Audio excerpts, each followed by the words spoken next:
Hello, my beautiful souls. Welcome sa ating tarot reading sessions. Keep in mind, general reading po ito. Maring mag-resonate, maring hindi. Kunin nyo na lang po kung para sa inyo and leave the rest. Maring mag-shift the energies or magkabaliktad ang sitwasyon. Kaya kayo na pong bahala kung saan kayo nakalugar sa reading natin. So, let's see.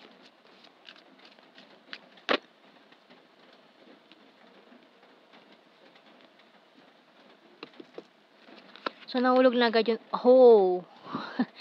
Ayan, Two of Swords and the Tower card. Ayan, di na naman tayo nakaligtas ngayon sa Tower card na yan.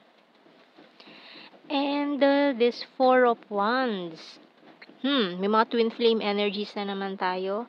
With this Nine of Wands, the Fool, the Moon. Wow, Empress.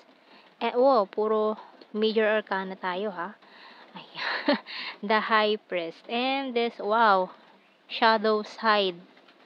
Grabe ha. Ang intense ng mga cards natin ha. So, yeah, may mga specific signs tayo dito ng Libra, Aries, Pisces, Cancer, Taurus, Capricorn. Oh, di ba? Dami niyan. Okay, so lalo na kung if you're dealing with a twin flame, kung nasa twin flame journey ka na you're in separation or kahihiwalay nyo lang or recently lang kayo nagkahiwalay ng twin flame mo, nagkaroon kayo ng no contact situation. Okay, so tingnan natin. Sensitivity by Archangel Haniel. You are extra sensitive to energies and emotions right now. Honor yourself and your feelings. Ayan, so for some of you parang feeling nyo nababaliw na kayo eh. Parang hindi nyo alam bakit ganun yung nararamdaman ninyo nung nagkaroon kayo ng separation with this twin flame or with this person. Lalo na kung hindi nyo pa naman alam or hindi kayo aware na twin flame pala kayo. No? So, kasi talagang intense yan eh. Once na mag-pull out yan or tanggalin yan sa'yo ng universe or magkaroon kayo ng separation ng twin flame mo, napakaano yan eh, napakasakit niyan. Kasi napakalalim ng connection ninyo. Alam mo yung para kang hindi lang basta binunutan ng tinik, ganun. Hindi lang basta ganun. Alam mo yung para kang tinanggalan ng paa, tinanggalan ng parang hinugot yung puso mo, yung mga ganyan. Oo, overacting, pero talagang very intense kasi yan. Talagang, once na magkaroon kayo ng separation with your twin flame, hindi lang yan basta-basta heartache lang. Talagang malulumbay ka ng malala. As in, parang madedepress ka more than that. Ganyan. Parang feeling mo, end of the world na, yung mga ganyan, OA para sa iba. Pero kasi, lalo na kung hindi nila na-experience yun, or you're not in a twin flame journey, hindi nyo talaga maiintindihan, or hindi nyo lalo na kung hindi nyo na-experience, yan. So, lahat ayaw nyo kausapin this time, no? With this 9 of Wands energy, parang sarado yung isip nyo ngayon. Wala kayong gustong kausapin. Parang itong tao lang to ang makakapagpakalma sa'yo. Yung parang ganun. Pero dahil nga, tumakbo siya palayo, ang ginagawa mo ngayon is naghahabol ka. No? Kasi the runner and the chaser energy ay fresh na fresh. Lalo na kung fresh na fresh tong separation nyo. Ayan, so tingnan natin signs and symbol cards. Kasi marami rin kayong conflicts itong taong to. Na parang hindi niya kayang i-handle ang sitwasyon. Na-overwhelm, ganyan. So, feeling niya para kang hot potato na ibinigay sa kanya ng universe. Hindi niya kayang i-handle kasi sobrang init mo eh. So, ano nangyari? Binitawan ka niya. Ganun.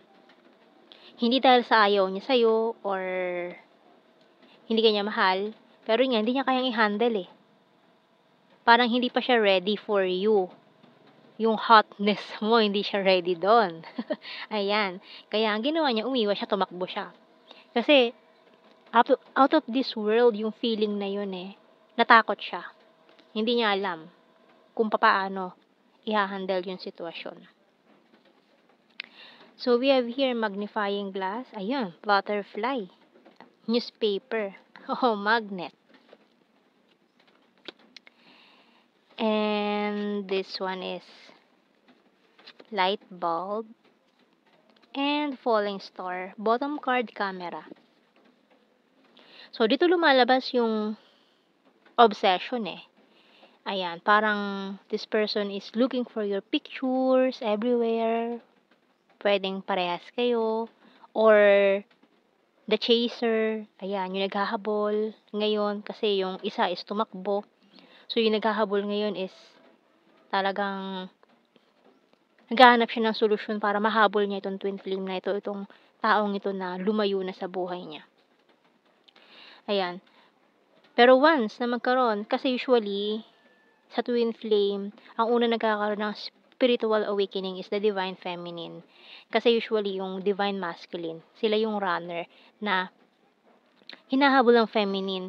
Kasi sila yung unang na-awaken na twin flames kami, na kailangan kami together na magkasama. Pero, yun nga, dahil in this process, kailangan nyo muna mag-grow apart ng twin flame mo para malampasan ninyo yung mga kailangan nyo lampasan na magkahiwalay kayo. Lalo na yung mga karmic cycles, lalo na yung mga karmic lessons. Kailangan yung hiwalay na pagdaanan yan. So, tingnan natin. Kasi ngayon, ramdam mo talaga eh, na yung sensitivity mo medyo matindi yung ano mo. Yung intuitions mo ngayon talagang on point na alam mo na this person is your twin flame. You complete me. Ayan, so kasi talaga ay kayong dalawang kukumpleto sa isa't isa. Talking to you telepathically, I will fight for you. So siguro kasi ngayon hindi pa talaga ready itong taon to, kaya siya rin tumakbo. Ayan.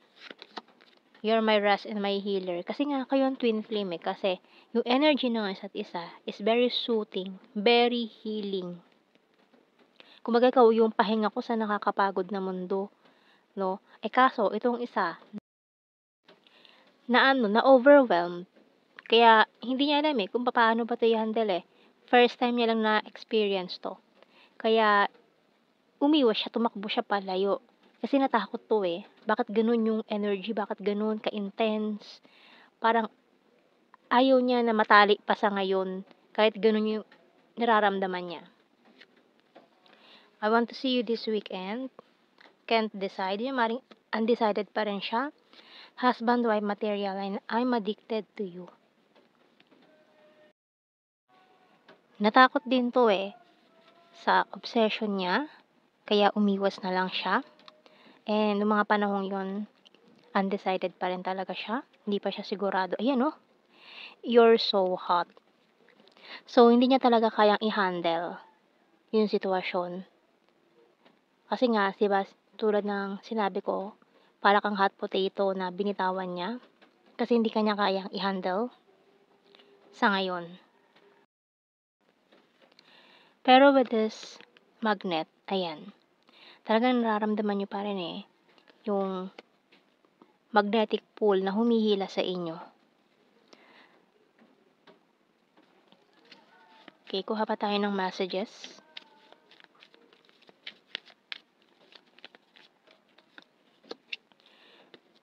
I replay your conversations over and over.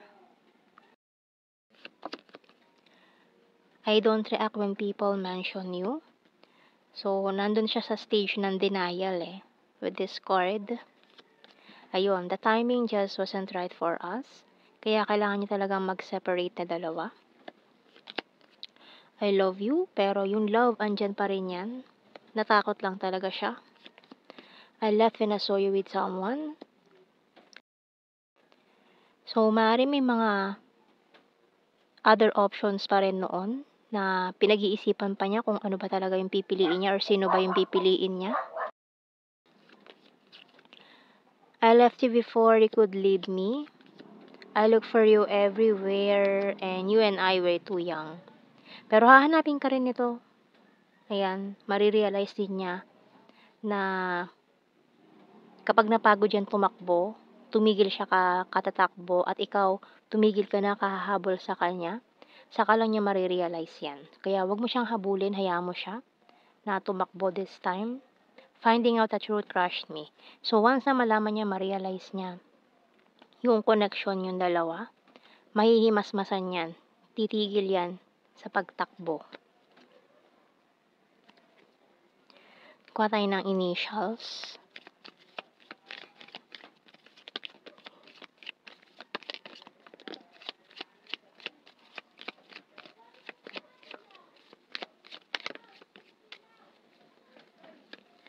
LK,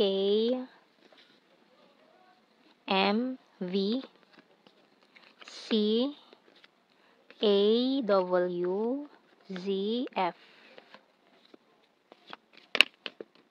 LP, ay, TP pala, ayan, TP and B.